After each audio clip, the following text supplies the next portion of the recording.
Assalamualaikum warahmatullahi wabarakatuh.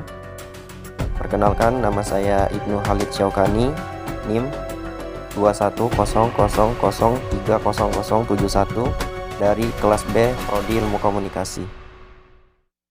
Saya akan menjelaskan tentang sistem pemerintahan parlementer. Baiklah, kita masuk ke pengertian. Apa itu sistem pemerintahan parlementer? Sistem pemerintahan parlementer merupakan suatu sistem pemerintahan di mana pemerintah atau eksekutif bertanggung jawab kepada parlemen. Dalam sistem pemerintahan ini, parlemen mempunyai kekuasaan yang besar dan mempunyai kewenangan untuk melakukan pengawasan terhadap eksekutif. Baiklah, itulah pengertian dari sistem pemerintahan parlementer. Sekarang kita beranjak ke ciri-ciri pemerintahan parlementer. Ciri-ciri pemerintahan parlementer adalah: 1. Presiden hanya sebagai kepala negara yang hanya mempunyai kekuasaan simbolis. 2. Kepala pemerintahan dipimpin oleh Perdana Menteri. 3. Anggota parlemen dipilih berdasarkan hasil pemilu. Parlemen satu-satunya lembaga yang pemilihnya berdasarkan pemilu. 4. Parlemen memiliki peran penting dalam menjalankan roda negara. Parlemen memiliki kekuasaan legislatif yang mendominasi dalam pemerintahan parlementer. 6. Lembaga eksekutif bertanggung jawab kepada legislatif. 7. Lembaga eksekutif ditunjuk dan dapat diturunkan oleh lembaga legislatif. 8. Menteri bertanggung jawab kepada legislatif, yaitu kepada parlemen. 9. Legislatif dan eksekutif tidak dipisahkan atau menjadi satu. Kemudian, pemilihan kepala negara dan kepala pemerintahan. Perbedaan sistem pemerintahan presidensial dan parlementer selanjutnya yaitu terletak pada proses pemilihan. Sistem pemerintahan presidensial, kepala negara yang sekaligus menjabat sebagai kepala pemerintahan ini dipilih secara langsung oleh rakyat melalui pemilihan umum.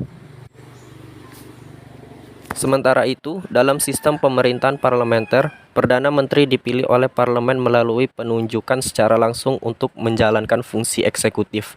Biasanya, dalam sistem parlementer ini, pemilu oleh rakyat dilakukan saat memilih anggota parlemennya saja. Masa jabatan. Dalam masa jabatan kepala negara dan pemerintahan, sistem pemerintahan presidensial sudah ditetapkan dan memiliki undang-undang yang jelas. Sedangkan sistem pemerintahan parlementer, masa jabatan Perdana Menteri tidak menentu atau tergantung dari parlemen. Kekuasaan eksekutif dan legislatif. Sistem pemerintahan presidensial mengizinkan kekuasaan dan legislatif berjalan sejajar atau tidak bisa saling menjatuhkan. Sedangkan pada sistem pemerintahan parlementer tidak mengizinkan kesetaraan kedudukan antara kekuasaan eksekutif dan legislatif. Sederhananya, kabinet dalam hal ini Perdana Menteri dan Menteri tidak bisa dijatuhkan oleh parlemen. Kemudian yang terakhir ada lembaga supremasi tertinggi. Dalam sistem pemerintahan presidensial tidak ada istilah lembaga supremasi tertinggi atau lembaga negara tertinggi di dalamnya.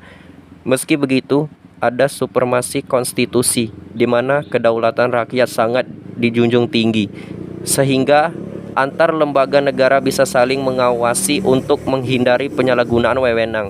Sedangkan dalam sistem pemerintahan parlementer masih ada lembaga supremasi tertinggi, yaitu parlemen, di mana lembaga tersebut memiliki kekuasaan besar, baik sebagai badan perwakilan atau badan legislatif. Baiklah, inilah sedikit penjelasan tentang sistem pemerintahan parlementer. Lebih kurangnya saya mohon maaf. Terima kasih bagi yang sudah mendengarkan. Saya tutup. Wassalamualaikum warahmatullahi wabarakatuh.